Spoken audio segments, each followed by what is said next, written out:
Good evening all of you. నమస్తే, నమస్కార్. మన హైదరాబాద్ భాషలో సలాం వాలేకుం కూడా అందాం. అందరూ మన వాళ్ళే కదా, భారతీయ సమాజంలో అందరూ ఉన్నాగా.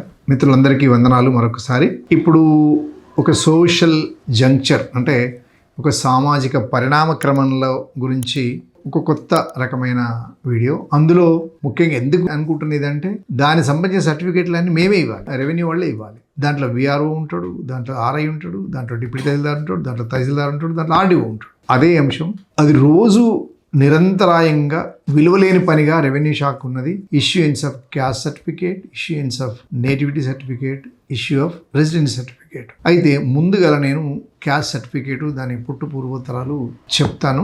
దయచేసి అందరూ అర్థం చేసుకునే ప్రయత్నం చేసి విని లైక్ చేసి షేర్ చేసి సబ్స్క్రైబ్ చేయమని కోరుకుంటూ, ముందుగా భారతదేశం ఒక 3000 సంవత్సరాల నుంచి కూడా బ్రాహ్మణీయ తత్వము, బ్రాహ్మణీయ భావజాలంతో బ్రాహ్మణ, క్షత్రియ, వైశ్య, క్షూద్ర, అతి క్షూద్ర అనే ఒక నిచ్చెన మెట్ల వ్యవస్థ.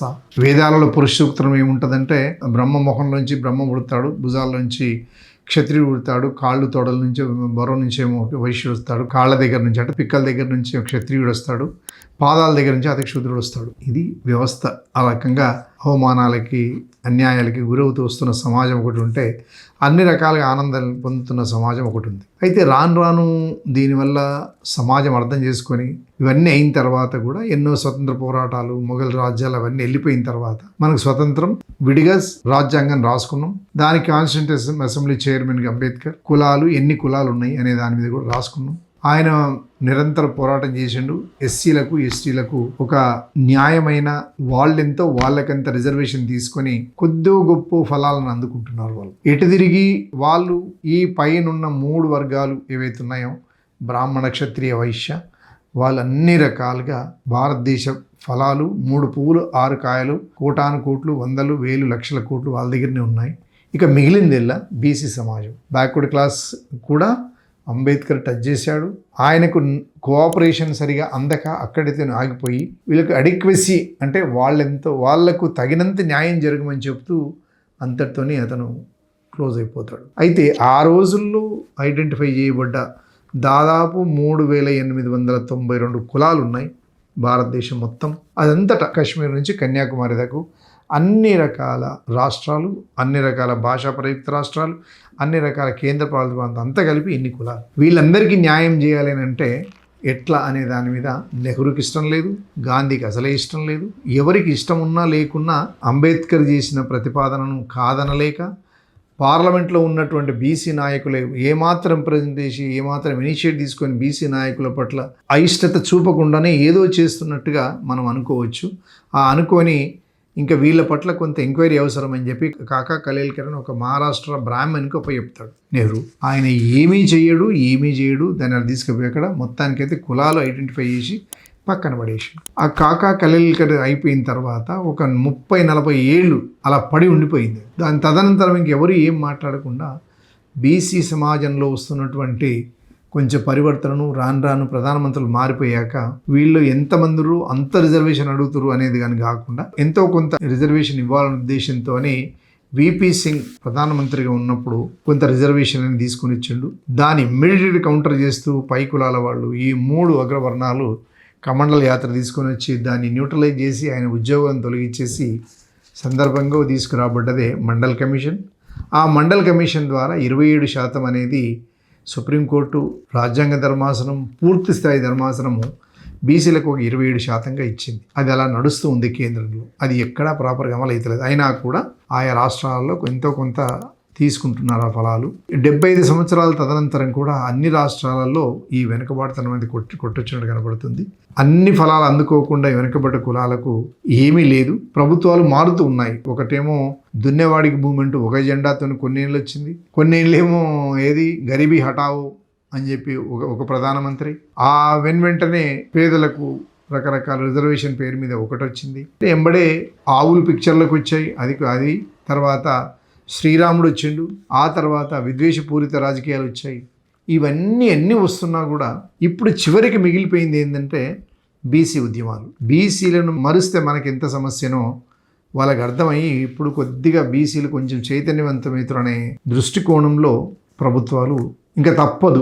56 నుంచి 65% ఉన్న బీసీల పట్ల కనుక మనము ఆదరణ చూపించకపోతే దేశానికే ప్రమాదం. నిజానికి హిందూ మతాన్ని మోస్తున్నది, ఆవులను మోస్తున్నది, ఆవులను మేపుతున్నది, ఆవులను పిండుతున్నది బీసీ సమాజమే.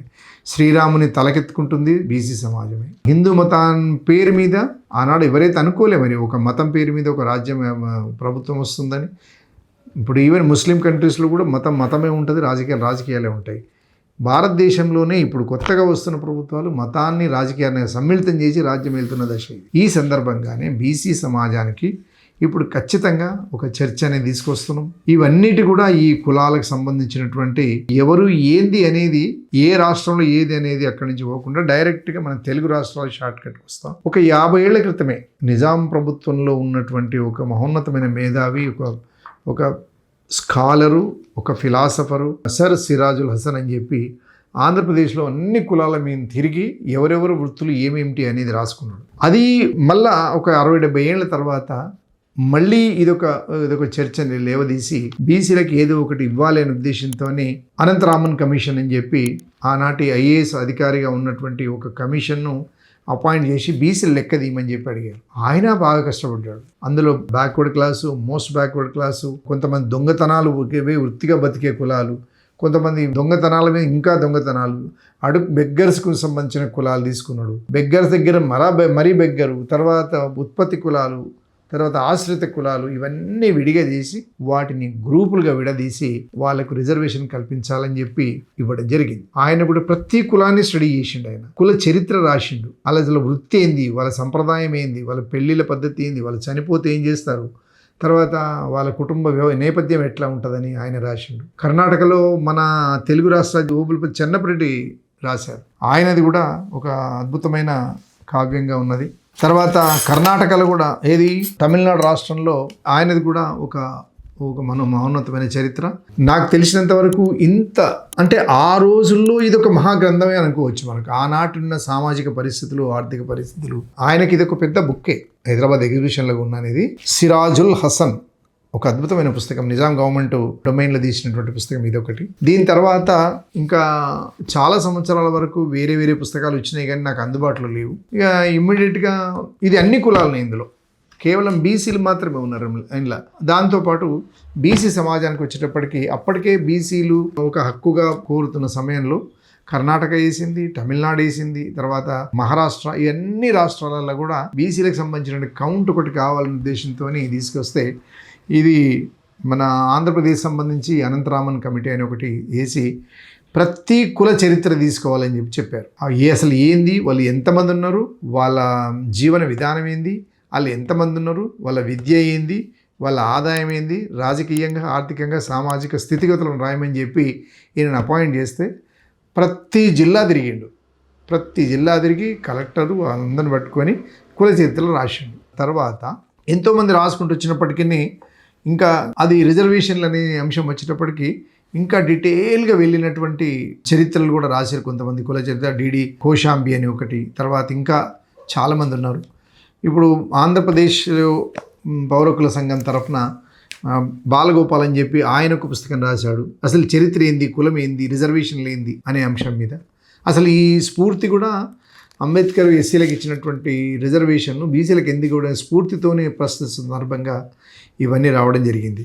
తదనంతరం ప్రతి కులానికి కులం అసలు ఏం చేస్తున్నారు అనే దాని మీద సబ్బండ వర్ణాల సారస్వతం అని చెప్పి ఉప్పల నరసింహం అని చెప్పి దాదాపు 90 కులాలకు సంబంధించినటువంటి హైదరాబాద్ చుట్టుపక్కల 100-200 కిలోమీటర్ల పరిధిలో ఉన్నటువంటి కులాల చరిత్రను రాసిండు ఆయన. ఆ కులం ఏం చేస్తుంది, ఎలా బతుకుతున్నారు అనే దాని మీద కొన్ని కవిత్వాల రూపంలో తీసుకొచ్చిన పుస్తకం అదొకటి. తర్వాత ఈ మధ్య కాలంలోనే కొడపాక కుమారస్వామి అని చెప్పి ఆయన ఒక బీసీ నాయకుడు, ఆయన కూడా ఈ కులాల గురించి చాలా రాశారు. ఈ మధ్య కాలంలోనే మొన్ననే ఎనుకొండ తిరుమల అని చెప్పి ఆయన ఒక అద్భుతమైన పుస్తకం రాసిండు. ఎవరు రాసినా కూడా ఏ చరిత్ర చూసినా ఏమున్నది గర్వకారం అన్నట్టుగా ఎవరు చూసినా కూడా ఈ బీసీ రిజర్వేషన్ అనే అంశం మీద చాలా మాట్లాడటం జరిగింది. ఈ కులాల చరిత్రను ఏ కులాన్ని బట్టి అనంతరామన్ కమిషన్ ఏమన్నదంటే బీసీలో చేర్చమన్నారు. వీటన్నిటిని కూడా వాళ్ళ వృత్తుల వారీగా, వాళ్ళ ఆదాయాల వారీగా, సమాజంలో వాళ్ళు పొందుతున్న గౌరవం వారీగా రిజర్వేషన్ పర్సంటేజ్ తీయడం జరిగింది. వీళ్ళందరికీ కూడా 50% అనే ఒక స్లాబ్ క్రాస్ కాకుండా 25% వీళ్ళకి ఇచ్చి BCA గ్రూప్లో ఒక 7%, BCB గ్రూప్లో ఒక 10%, ఎస్సీలు ఎస్టీలు కనుక క్రిస్టియన్ మతం తీసుకుంటే ఒకే ఒక పర్సంటేజ్తోని వాళ్ళకి BCC గ్రూపు, తర్వాత సమాజంలో బాగా అభివృద్ధి చెంది మంచి గౌరవం పొందుతున్న బ్యాక్వర్డ్ క్లాస్ కమ్యూనిటీస్, ఉత్పత్తి కులాలు, తర్వాత శ్రమ కులాలు కూడా కలుపుకొని BCD గ్రూప్ కింద ఒక 7%, మొత్తం మీద 25% పెట్టి, తర్వాత రాజశేఖర రెడ్డి ప్రభుత్వం వచ్చిన తర్వాత BCE గ్రూప్ అని చెప్పి వాళ్ళకు 4%. ఈ 29%లో ఉన్నటువంటి కులాల గురించి నేను రోజు ఒక 5 కులాల చొప్పున పార్ట్ 1 పార్ట్ 2 కింద ఖచ్చితంగా నేను చెప్పాలనుకున్నా. దయచేసి అందరూ వినాలి. ఇందులో ఎవరిని ఏ కులం ఏం పని చేస్తుంది, ఎంత శాతం ఉన్నదని చెప్పడానికి ప్రయత్నం చేస్తాను. నెక్స్ట్ వీడియో నుంచి రోజు 3 నుంచి 4 కులాల గురించి, వాళ్ళ కుల చరిత్ర, వాళ్ళు ఏ గ్రూప్లో ఉంటే స్థానిక తహసీల్దార్ అయినా RDO అయినా వాళ్ళకి ఏ సర్టిఫికేట్ ఇవ్వాలి, ఇప్పుడు ఏమి ఇస్తున్నారని మాత్రమే చెప్తా, ఫలానా ఇవ్వాలని చెప్పకూడదు, అది చట్ట విరుద్ధం అవుద్ది. వాళ్ళు పొందుతున్న సర్టిఫికేటు, ఆ స్థానిక సర్టిఫికేటు, తర్వాత నేటివిటీ సర్టిఫికేటు, తహసీల్దార్ ఏమి సర్టిఫికేట్ ఇవ్వాలి, ఏమి ఇస్తున్నాడు, మీరు ఎలా పొందాలనే దాని కూడా నేను వీడియో చేయడానికి ప్రయత్నం చేస్తాను. నెక్స్ట్ వీడియో నుంచి మాత్రము ఒక 134 కులాల గురించి రోజుకి 5 చొప్పున ఒక 2 months అంటే ఒక 10-15 ఎపిసోడ్ల వరకు సమకాలీన అంశాలను ఒక 2 వీడియోలు లెక్క చేస్తా. తప్పకుండా చూడండి, తెలుసుకొని సమాచారం మీకు ఉంటే మీకు ప్రశ్నించే హక్కు వస్తుంది, ఒక డిమాండ్గా అడగవచ్చు. మీకు ఎంత తప్పులు జరిగితే మనం ఇంతకుముందు 10 రోజుల కింద చేసిన వీడియో సమాచార హక్కు కింద కూడా తీసుకోవచ్చు అని చెప్పి మీకు చెప్తూ, దయచేసి తప్పకుండా ఫాలో అవ్వండి, షేర్ చేస్తూ, లైక్ చేస్తూ, సబ్స్క్రైబ్ చేస్తారని కోరుకుంటూ అందరికీ ధన్యవాదాలు.